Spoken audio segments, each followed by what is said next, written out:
When my daughter-in-law called me a broken grandpa in front of the whole table, everyone laughed, even my own son. I didn't say a word, because if there's one thing life taught me, it's that silence speaks louder when truth arrives with a price tag, and mine was $500,000. Before we continue, subscribe now for more true life stories of pride, betrayal, and poetic justice. My name is Frank Harris, and I'm 70 years old, though my bones feel twice that some days. For most of my life, I worked with my hands crafting furniture from raw wood, shaping something beautiful out of what others threw away. Maybe that's why I never feared hard work, only disrespect. My son David had invited me to dinner last Saturday. He said it was a small family get-together at their place in Cleveland, Ohio. I hadn't seen him and his wife Olivia in months. So I put on my best suit, the one my late wife, Clara, always said made me look sharp as a Sunday preacher. My shoes were old but polished, and I carried the same wooden cane I built 30 years ago. When I arrived, the house looked like something out of a design magazine. Marble counters, candles burning in crystal jars, and a chandelier bright enough to light the whole neighborhood. Olivia greeted me at the door with a smile that didn't reach her eyes. "Well, look at you, Frank," she said, scanning me from head to toe. "That's quite a vintage look." Her tone was sweet, but it stung. As dinner began, I noticed the table was filled with people I barely knew. Olivia's family and friends. Everyone looked expensive. Gold watches, manicured nails, and that polished arrogance that only comes from too much comfort. When I told a story about fixing the church pews with my hands back in the day, someone chuckled under their breath. Olivia smirked, sipping her wine. Then came the final jab. When the waiter brought the check, nearly $350, I reached for my wallet. Olivia laughed, loud enough for everyone to hear. "Oh no, Grandpa," she said, waving her hand. "You keep your pennies. You look too broken for this kind of dinner." The laughter around the table echoed like hammers in my chest. David looked away. He didn't defend me. I smiled softly, folded my wallet, and said, "You're right, Olivia. I might be broken in some ways, but broken things still have stories to tell." Nobody understood what I meant.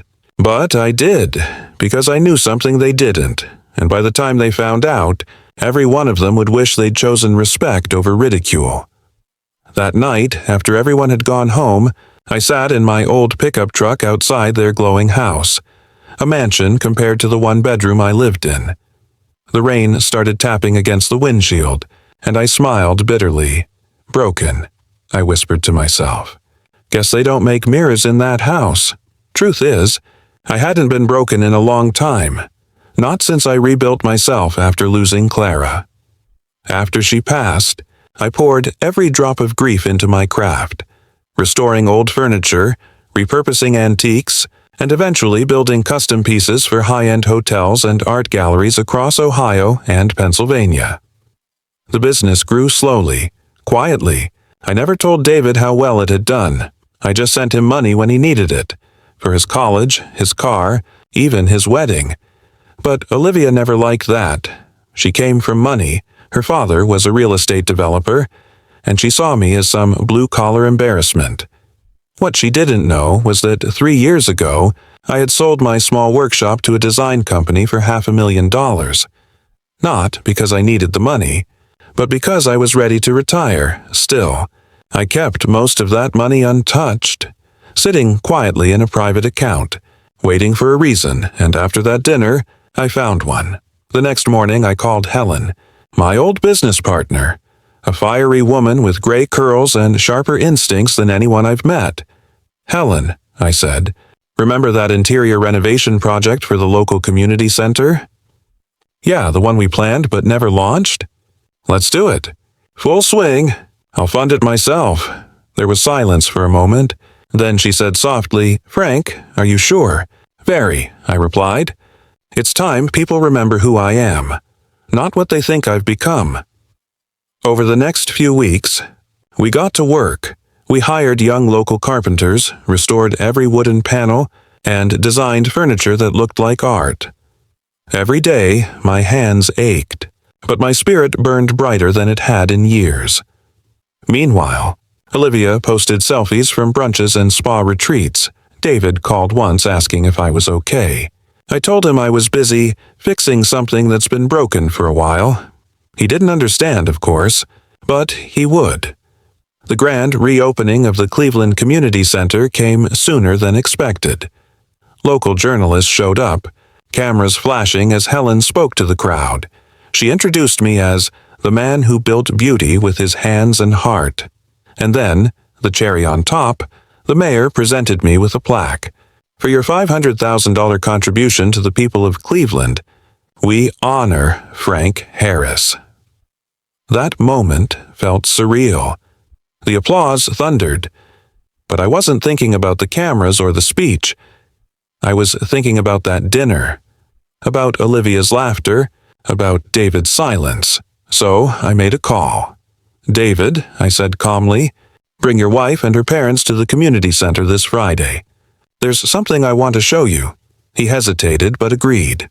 When Friday came, they walked in dressed like they were attending a gala. Expensive clothes, designer smiles. Olivia smirked at the old wooden walls, not realizing each piece of furniture had my hands behind it. Then, she saw the engraved plaque on the wall, my name in gold letters, and her smirk faltered. I just stood there, smiling, my hands folded behind my back. "Welcome," I said softly, "to something a broken man built." The room fell silent when Harold quietly stood up, his wrinkled hands steady as he reached into his coat pocket. Everyone's laughter froze when they saw the thin white envelope in his hand. "Before I leave," he said softly, "I'd like to give something to the family." His son, Ethan, frowned. "Dad, that's not necessary." But Harold opened the envelope and slid a check across the table. The air shifted instantly. The number printed on it gleamed under the chandelier. $500,000. Maggie's smirk vanished. Her perfectly polished nails trembled as she picked it up. "This can't be real." "Oh, it's real," Harold said with a faint smile. "I was planning to donate it to the local textile workers' scholarship fund. But I thought, maybe Ethan could decide how it's used." He glanced around the room, his eyes steady on the same faces that mocked him moments ago. "You called me a broken grandpa, but everything you're wearing tonight, your silk, your linen, your dresses, was made in mills like the one I built from scratch." Silence pressed down like a weight. Ethan's eyes welled up. "Dad, I didn't know you still had that much left." Harold smiled. "I don't have much time left, son, but I wanted to remind you, wealth isn't about appearances. It's about legacy." He turned to leave, his old leather shoes echoing softly on the marble floor. No one stopped him this time. Outside, the cold night air wrapped around him, but his heart was lighter than it had been in years. The next morning, the story spread like wildfire. Local news outlets ran the headline, "Retired textile founder donates $500,000 to Workers' Fund after family dinner snub." Harold didn't watch the coverage. He just sat on his porch, sipping coffee, gazing over the quiet street. Then his phone rang. It was Ethan. His voice cracked through the line. "Dad, I'm sorry. I had no idea. Maggie wants to apologize too. We were wrong." Harold smiled gently. "You weren't wrong to forget. Just remember better next time." Hours later, Maggie herself drove to his modest house. She looked nervous, carrying a pie she'd baked. "Mr. Miller, I didn't mean to be cruel. I was just embarrassed." Harold finished her sentence kindly. "That's all right. Most people confuse humility with weakness." She nodded, tears glinting in her eyes. "You taught me a lesson I'll never forget." He looked at her kindly. "Then that's worth more than any check." Weeks later, a framed article about the donation hung in the town's community hall, with a photo of Harold smiling beside mill workers.